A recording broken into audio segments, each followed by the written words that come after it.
Most adults do not like being told what to do. Even asked to do something, most adults do not like it. Most adults are in this disposition. This disposition cannot be asked, cannot be told to do things. How can we live in a cooperative way? How can we serve one another if we're all living like this? Me, against you. Only when living like this will we serve one another, inherently serve one another, do things for one another, be happy to be told what to do. Being told what to do sounds horrible to most people. Before even just thinking about it or feeling it, this word told creates, I don't want to be told what to do.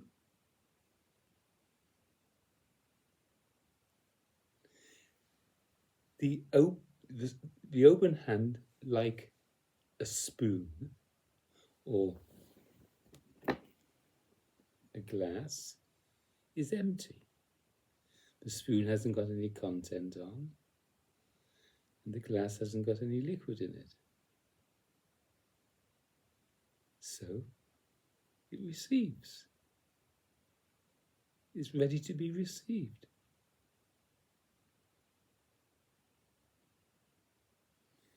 Because most adults are not ready, they're not happy to receive.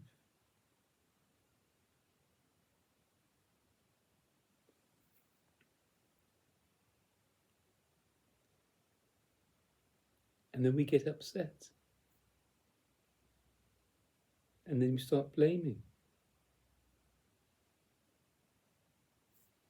Just simple things throughout the day. Oh, would you mind picking that up? Or would you mind turning that? We don't always have the right words. We might not say before we ask an adult to do something. We might not say, would you be happy to do that? Would you mind doing that? Oh, it would help me tremendously if you do that. Would you mind awfully?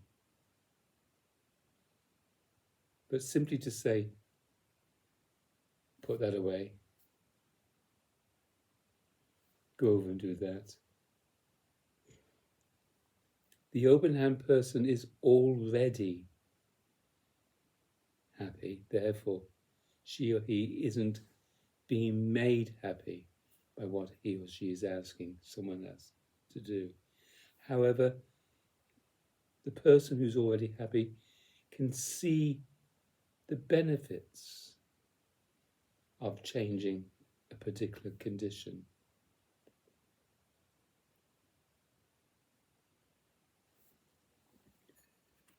For the glass to be given to somebody to use, it must already be clean. So we've prepared. If there isn't a clean glass, you might say, just one moment, let me clean that glass for you.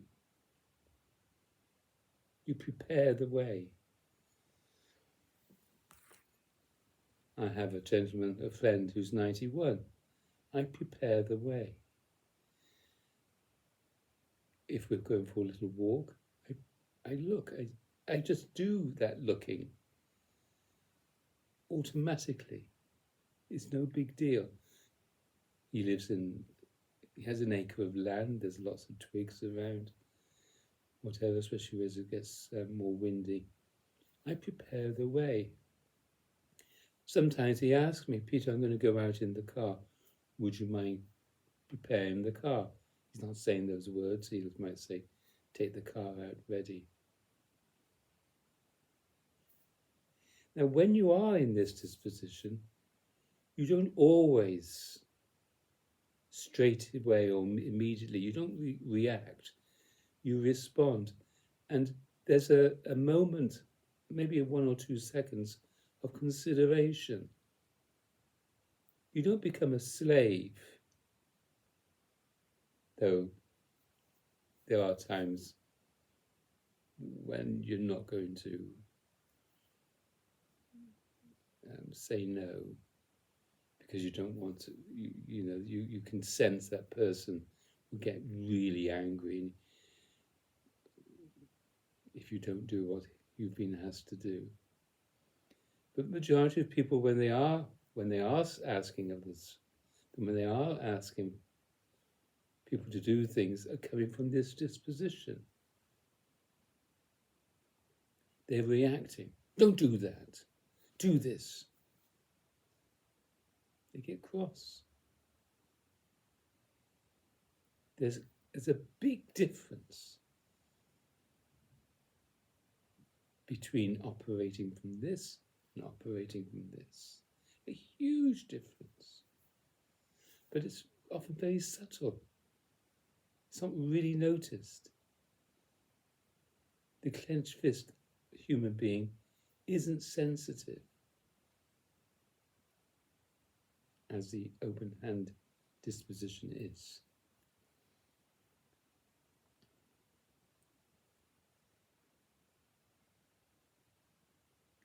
The open hand person, the open hand disposition,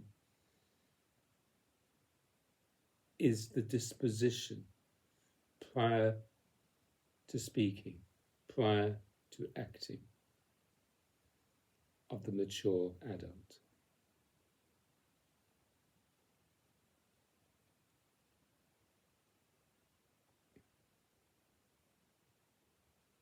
There have been people, so-called spiritual masters, who have asked their disciples, devotees, to do things that are difficult to do, that seem ridiculous to do. But the devotee, the disciple, is there with their spiritual master in order to realize the open hand disposition, to become enlightened. Going to my cello teacher when I was in my 20s, he asked me to do things that may seem to be unnatural. Holding the bow in such a way, or putting your fingers in such a way, or doing any funny fingering. But you get on with it, you do it.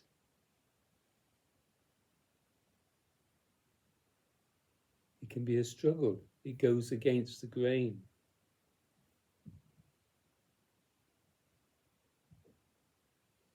Every body-mind is naturally like this, the open hand disposition.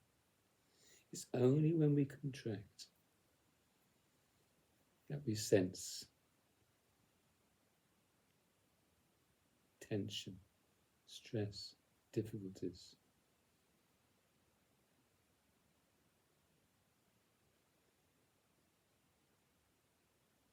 So when I'm with my friends, with people,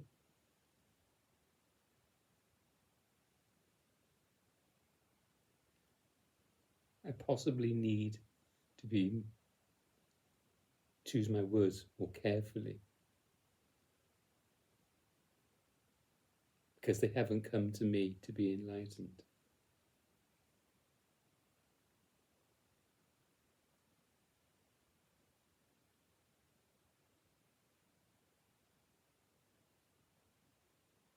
The open hand disposition is conscious.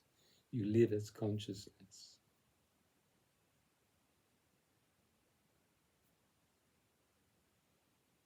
You see, this is more important. This condition is more important. This condition is paramount to the enlightened one. This person, the person of this disposition, inherently assumes that everyone is in this disposition, which they truly are.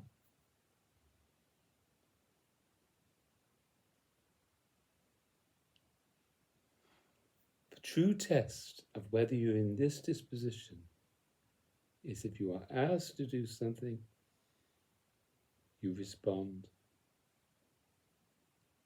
or you react. If you react, you're definitely coming from here. If you respond, you're definitely coming from here.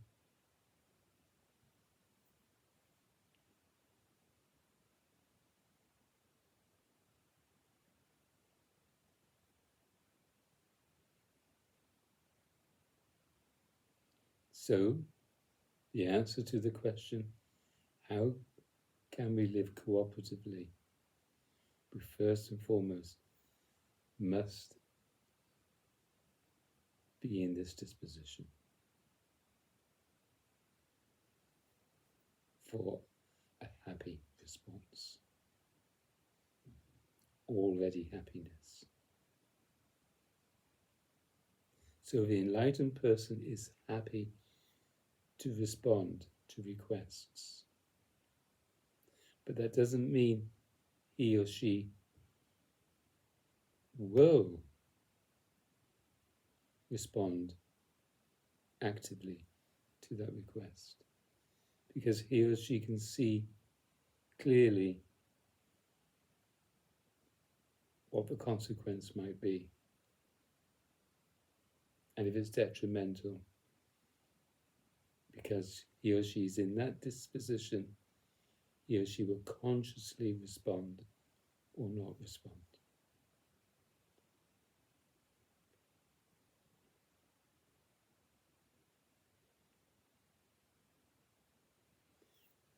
The clenched fist disposition thinks he or she knows, and they will finger point. Oh, he's like that, and she's like that.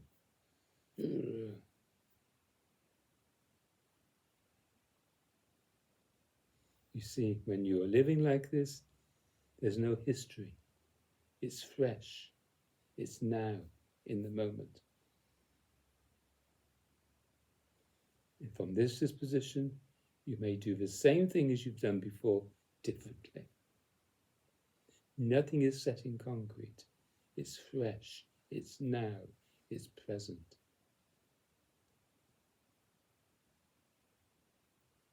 The clenched fist disposition will say, well, you did like that last time.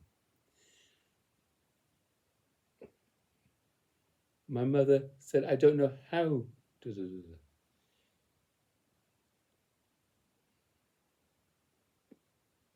to, because one moment you do it,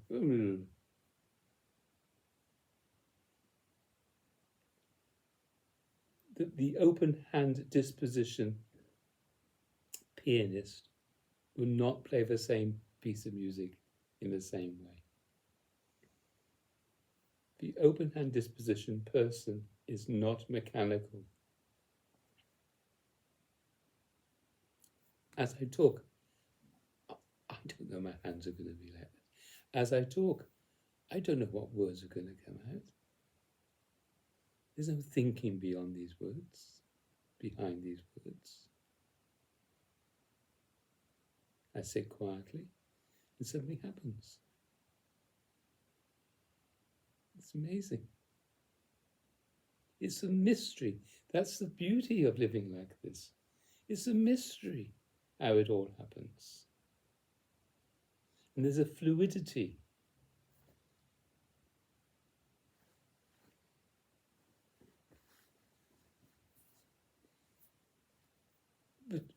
The devotee who's with the enlightened one understands that everything the teacher does is for their enlightenment. And the teacher isn't going to be all lovey-dovey and not raise his or her voice. I won't raise my voice now because it's early in the morning.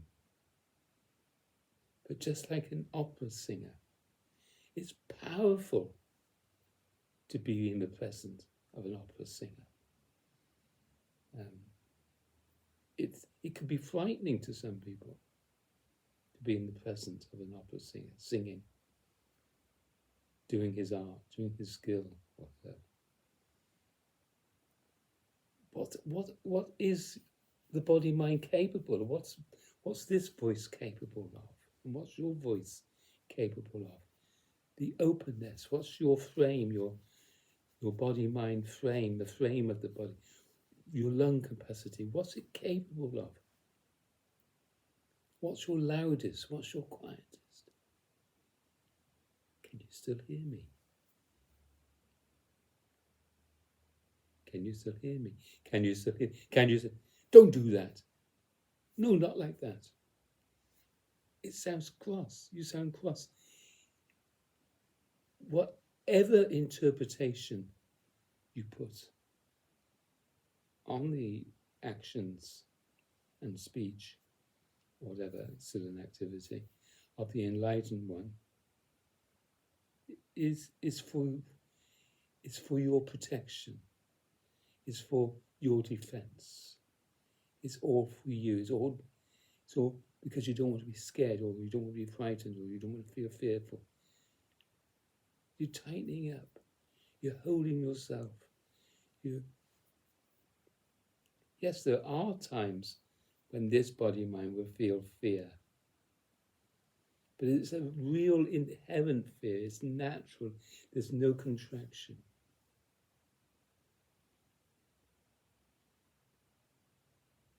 But the true human being does not live in fear of the other.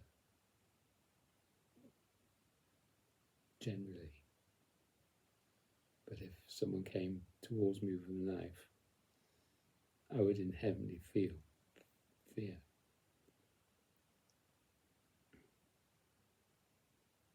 That's how it would respond. You see, the body-mind in this disposition responds inherently, naturally. That word inherent is how it should be. Water responds to coldness, and depending how cold the atmosphere becomes, the water remains liquid or becomes solid. The human being responds to coldness, to heat, naturally. You don't have to do anything about it. But self-contraction is added. I don't like feeling that cold.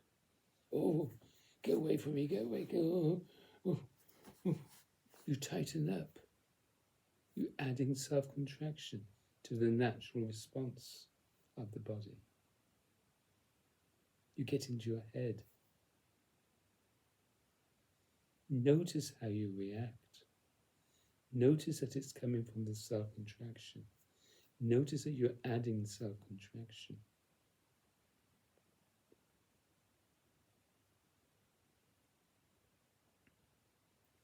The mature adult is happy to respond. The immature adult reacts and is not happy to respond. Some might, oh, very well, I'll do it for you then, respond react like that. Anyway, you use 4-letter words. They may walk out of the room. They may drive away. And with all that nonsense going on in the head, don't want to be with him ever again.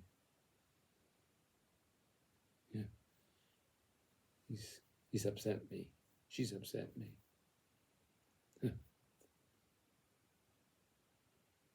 My teacher, Hadidar, would say, notice that what you say is your upset.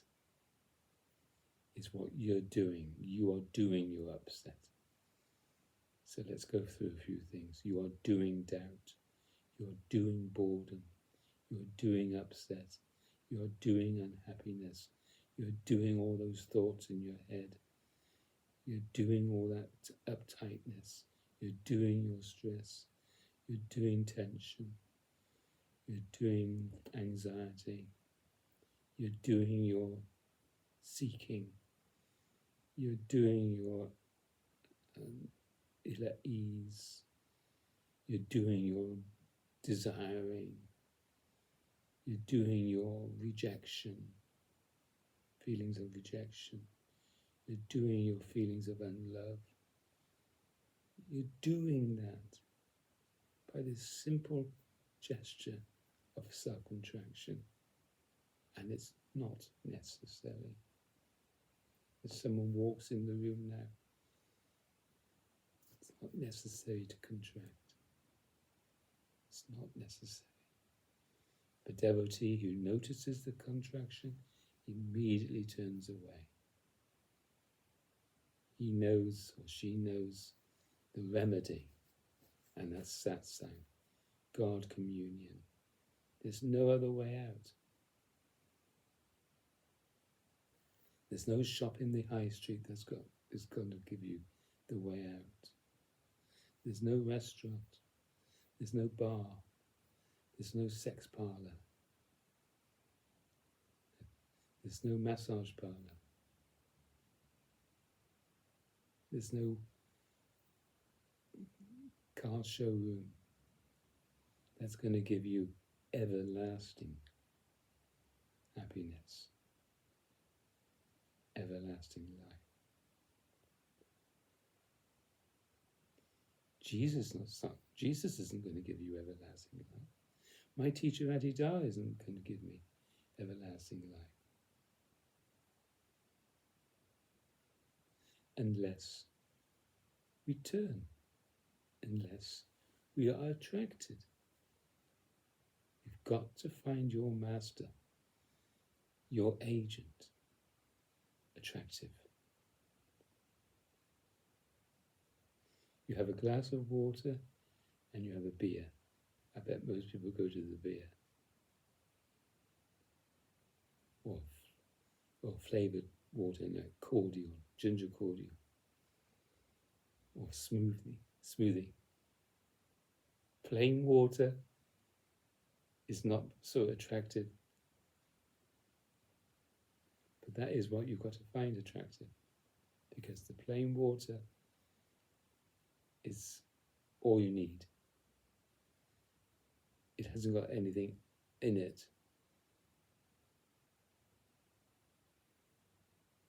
It does you more good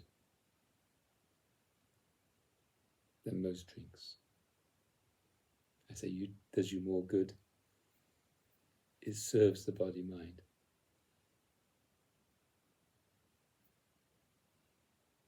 Maybe that's not true. Don't know. Whether water is better than a glass of beer. But what I'm getting at is water, plain, simple water, may not be so attractive as a smoothie. But that's what's got to become more attractive. If it is more good for you than the smoothie. So the master, my teacher Adidas Samvaj,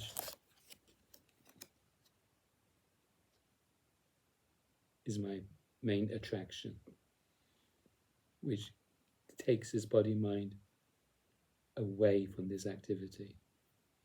It draws it out. The change of disposition from this to this is immediate in this case.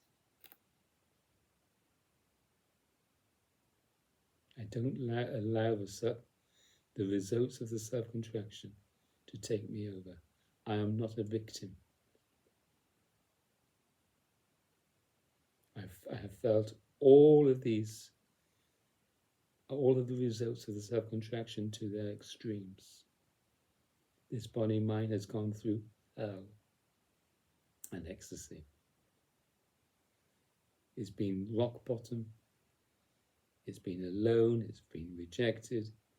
It's been despairing for hours and hours and days and weeks and months and years. This body-mind is transformed by grace, by the love of God. We use that word God. Real God is this disposition. And the Spirit, just as water quenches one's thirst, the Spirit quenches one. It eliminates all that. The Spirit, the divine Shakti, whatever you want to call it, this divine energy, the oil in the lamp, transforms the body-mind. You know there's blood flowing around your body-mind. You know there's air. You're breathing air. You know all this. But you don't feel the blood. You don't see the blood. You don't feel the air. You don't see the air. All that activity going on in the body-mind. You don't feel the lungs pumping away, and the blood in the heart, and the liver and the kidneys and all the organs doing their job. They're not being interfered with by the person who eats sensibly and drinks sensibly, and the self-contraction, because the self-contraction can interfere with all of those organs. Self-contraction interferes with the body-mind functioning. This disposition is not an interference. It can interfere with the ego.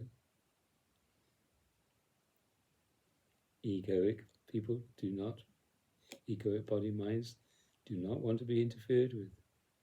They don't want, as Aditya would say, a dog barking in your ear.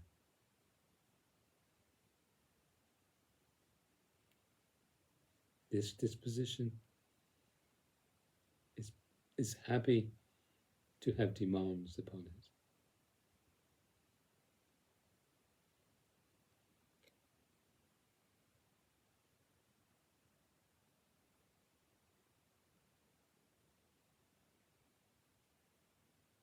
Hope you find this video useful, and you'll become more and more sensitive to the activity of the self-contraction, and you find a lover to take you beyond. That's who I found, and he found me. It's a relationship of love and happiness. Thank you for listening.